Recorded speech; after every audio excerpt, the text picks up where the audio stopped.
Hello and welcome to my channel. I am Chanel.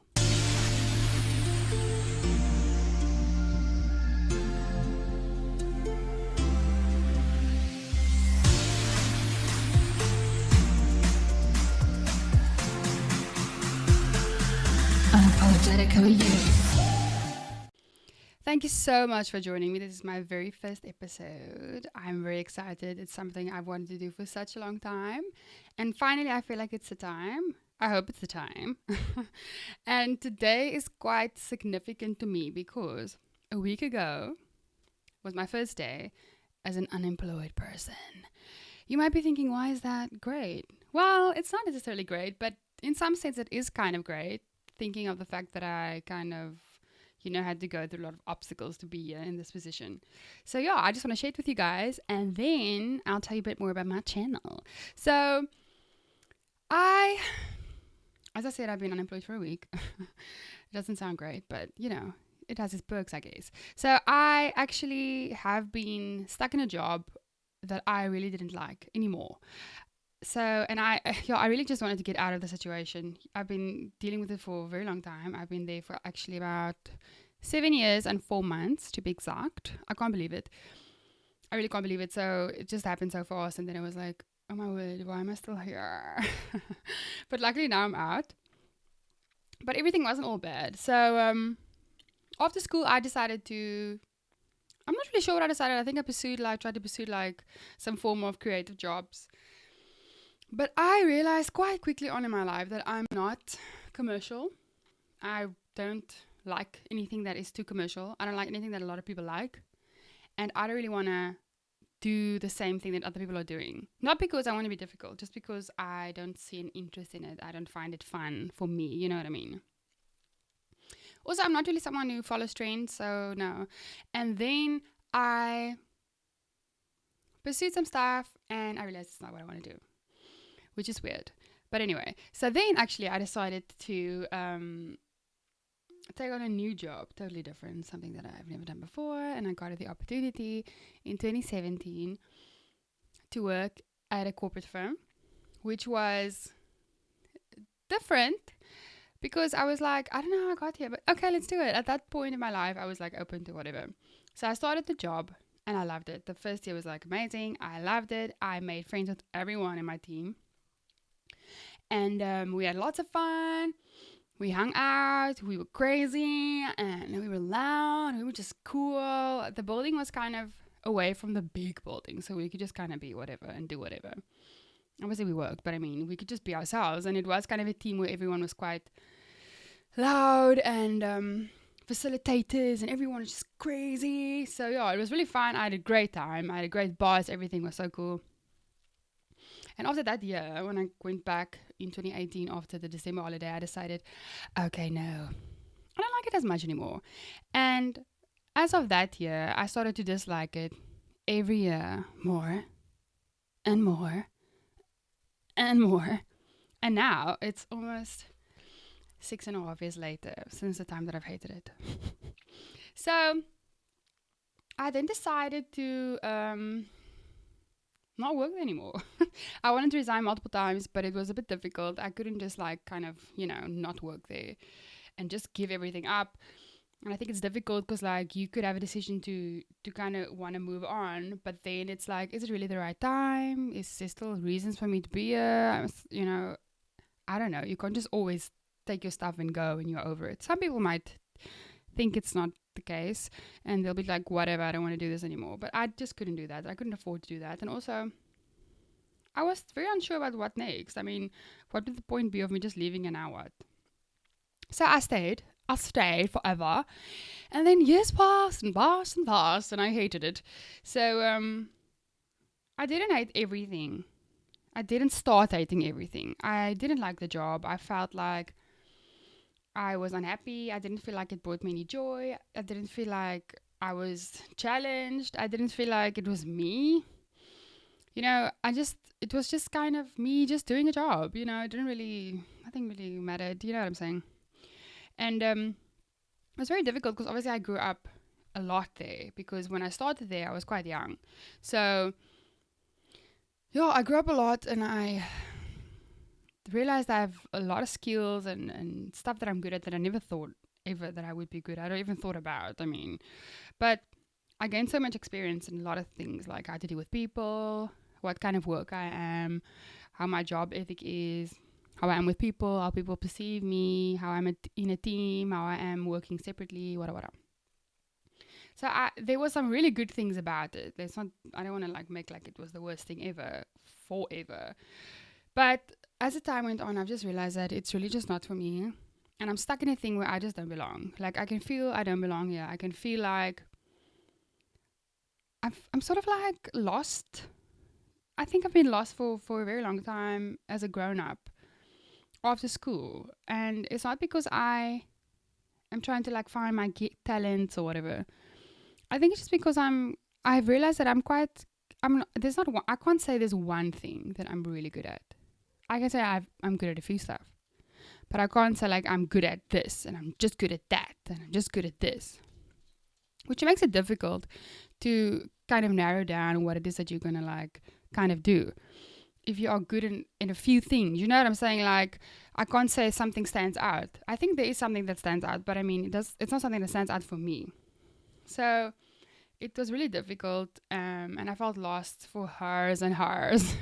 And I tried everything, like Googling, reading self-help books, seeing psychologists, talking to people, more research. Yeah, I don't think it helped. I think it did help me gain more knowledge and made me smarter in a way, but also made me see what other things I might be interested in. And I wanted to resign every year since 2018. Like, really, I'm not even kidding. Every single year, I wanted to resign like more than once. And some of the conversation I had with my colleagues was like, please, I want to go. They had retrenchments in 2020, and I really just wanted to go. I was like, please put me on the list, but I wasn't on the list. No, I didn't make it. So stayed there. And it went on and went on and went on. And then the beginning of this year, one day specifically, I was hitting like totally, depressing vibes. And I was like sad and depressed. And I was angry and I was frustrated, I was like, this is it. I've had enough. Finally, after every year saying, this is the year, this was finally the year. And I was like, if everything goes well and runs smoothly and nothing happens, like my car breaks or the house burns down or whatever, then I know that this is finally the time for me. Because no other year felt like this. Then I planned in January to resign in 2014, in March, the 30th of March. And I did. I did so. Lucky me. And I did it. Oh my word. But I was so stressed, like, from January to March. I was so stressed. I've never been as stressed. My skin was like insane. It was acne everywhere. And my nails, I'm a nail biter, so my nails was like super, super, super, super short, like sore. You know what I mean? Like if you bite it and it's like sore, like you can't even touch it. This short as it's ever been. And I was like, just in a weird space, man. Yeah, because I mean, basically you're just essentially telling yourself, hey, so you've got it all figured out, don't you? Well, what I'm going to do now is I'm going to just throw your life, up in the air and make you just confused even more. And you'll just be, thrown somewhere where you don't know where you are. And, if you have a job like this, that's like 8 to 5 for so many years, that's kind of all you know. It kind of became part of who you are, right? And I have to like think of, who am I now without this job? Like, who am I? What do I do? What do I do now? I still wake up the same time. I still try to follow a routine because I like to follow routines. And I feel like every time something leaves your life, whether it's people or jobs, whatever, you at some point figure out, oh my God, I never even liked that. Why did I do that for so long? And I think it's also because people have a expectancy of you of some sorts. It depends on who, obviously, and whoever you allow to, kind of overstep that boundary.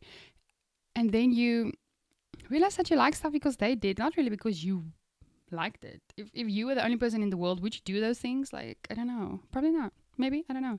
So I'm still trying to figure it out. But after the long wait, oh, so dramatic, I finally decided, okay, I'm actually going to make this year about me. Not that everything in this year will be about me, and not that I'm that conceited, but I mean, it's going to be about me for me. I'm going to really make a point of it to make this year about me. The reason is, every other year, I haven't made it about me. Obviously, not every single year wasn't about me, but you know what I mean. And this year's about me. I resigned my job. I'm free as can be, and I have invested in new things that I would like to pursue. Whether it's going to work or not, I don't know. Also, I get bored very quickly, so there's that problem. But I am investing myself in new stuff that's creative, stuff that makes me excited to be alive, stuff that I can create and I can be like, oh my God, I made that. Who, me? What? I did that? Stuff that like I knew that I did. And it took me a while to get to this point. Like, it's not the stuff that I'm doing now is not really stuff that I wanted to do before. Maybe like recording songs was something I wanted to do before, but then I was just so overwhelmed with finding software and how it works, and I was like, oh my God, I can't do this. I need a more simpler thing. Like, I need simple stuff. I can't with all the stuff that you must click on, and it's too much. If it's too much to look at, I get totally overwhelmed. So that's maybe the only thing, but all the other stuff I've then tried to pursue. I did, and I bought everything that I needed before I resigned, because obviously stuff that's sound related or like video stuff, whatever, it's gonna all get expensive. But now I'm here, and a week out of it, and I have created some stuff which is I'm really proud of, and I'm obviously gonna have to learn a lot of stuff. Like, I'm not even close to wherever. I'm not sure where I want to be, but I mean, you know what I mean. So I've created a music video that I would like to share with you guys in my next video. It's something I've started doing last week, and I finished it on Sunday, I think. So I'm very excited to share it with y'all. And then I will tell you also in there what I used to create it. Yeah, I think I was quite shocked. I was like, oh wow, this is cool. Look at me doing stuff. So yeah, I'm just excited about trying new things and doing new things that I feel is me, And this channel is called Unapologetically You. And some people have told me that I'm always unapologetically myself. And that's what I want to instill in other people. Like, try to honestly be unapologetically yourself. Whatever that takes to get there. It's not just easy to be like, be yourself, be authentic, be the real you. What does that mean? What do you mean? I don't know, Like, what? And in like the life we live in and the world we live in, it's so difficult to be yourself. Like, people don't allow that. You need to look a certain way, you need to speak a certain way, you need to pose a certain way, you need to sing a certain way, you need to eat a certain way. You need to have this kind of curves, you need to have this kind of life, you need to show off this. So it's so difficult to be yourself because everyone is trying to be one another, really. Most people, not everyone. So what do we do? What do we do, man? And that's what this is about. Like, trying stuff that's really yourself, that you feel like you envision it and you create it. Whatever that might take. And you don't need the most expensive stuff. I most definitely do not have the most expensive stuff to do it. I just have the stuff to do it, but not the most expensive stuff. And what do we create? Whatever that means to you, whatever you need to create, that's like you, like this is your vision, this is you. No one else is doing the thing you are doing exactly, because it's unique. It's like stuck on you, man. And that's what I want to like motivate and instill in others. And I hope that I can motivate someone watching this video and just give you some inspiration, because that's really what I wanted. I watched so many videos before I resigned, when I resigned, about everything, because I freaking love YouTube. And some helped me, some didn't. And some of it I was like, this is so cute. People just sharing their lives and whatever that could really help someone else. And I really hope that I can do that for you. And I really just want you to know that you will get your chance. Whatever that is, you will get your chance. You just need to be really patient. And we need to understand that our timing isn't necessarily the world's timing, isn't the timing of the universe or whatever God you believe in. It's not that timing. It's not always, in line with your timing. So, yeah, my wish for you is that you will just be patient and wait and just don't lose focus on what it is that you want to be or create. And I think we all create. You don't have to be a creative person to be able to create things. We all create stuff all the time. Words, children, work, structures, I don't know, plans, whatever. And you must just really believe in yourself. And I think that's the biggest thing I've realized. Like, if I don't believe in myself, then I really don't care if someone else does. So I hope you like this video, and I'll be posting my music video very soon. And thank you so much for being with me on my first episode. I loved every moment. Till next time.